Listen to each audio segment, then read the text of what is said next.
Hi students, welcome to our channel. இன்னைக்கு 9th standard mathsல exercise 7.2ல 5th sum பார்க்கலாம். question என்ன கொடுத்திருக்காங்க அப்படின்னா, if the TSA of a cube is 2400 centimeter square. அதாவது ஒரு கியூபோட total surface area 2400 centimetre square அப்படின்னு கொடுத்துட்டு அதோடைய எல்எஸ்ஏ கேட்டிருக்காங்க. ஓகேவா?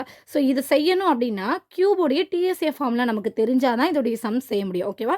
ஸோ மென்சுரேஷனை பொறுத்த வரைக்கும் formula is the very most important. So அதனால ஃபார்முலாஸ் நல்லா மனப்பாடம் பண்ணிக்கோங்க.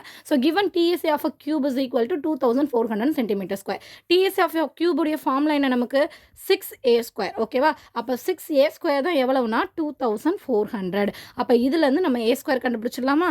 a ஸ்கொயர் என்ன வரும்? இங்கே 6 இன்டூனால இந்த 6 இங்கே வரும்போது டிவைடரில் வந்துடும். ஸோ 6ஆல் டிவைட் பண்ணுங்கள். 6 1 6, 3 6 ஆர் 4 6 ஆர் 24. ஸோ 0 0 போட்டுக்கோங்க. ஸோ ஏ ஸ்கொயரோடைய வேல்யூ 400 அப்படின்னு கிடைக்கும். ஸோ இதிலேருந்து ஏ எடுத்தோம்னா √400 இஸ் ஈக்குவல் டு 20. ஓகேவா?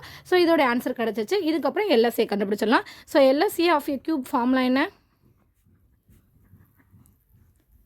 4a square square metre. ஓகேவா? ஸோ இதை எழுதிக்கோங்க. ஸோ 4 இன்ட்டு ஏ ஸ்கொயருடைய வேல்யூ என்ன நமக்கு 400ன்னு கிடச்சிச்சு. ஸோ இதை ரெண்டே மல்டிப்ளை பண்ணால் 1600. எல்லாமே மீட்டரில் சென்டிமீட்டரில் கொடுத்துருக்கனால சென்டிமீட்டர் ஸ்கொயர். இந்த சென்டிமீட்டர் ஸ்கொயர் கன்ஃபார்மாக எழுதணும். இதுதான் இதோட ஆன்சர். நெக்ஸ்ட் சம் அடுத்த வீடியோவில் பார்க்கலாம். தேங்க்ஸ் ஃபார் வாட்சிங்.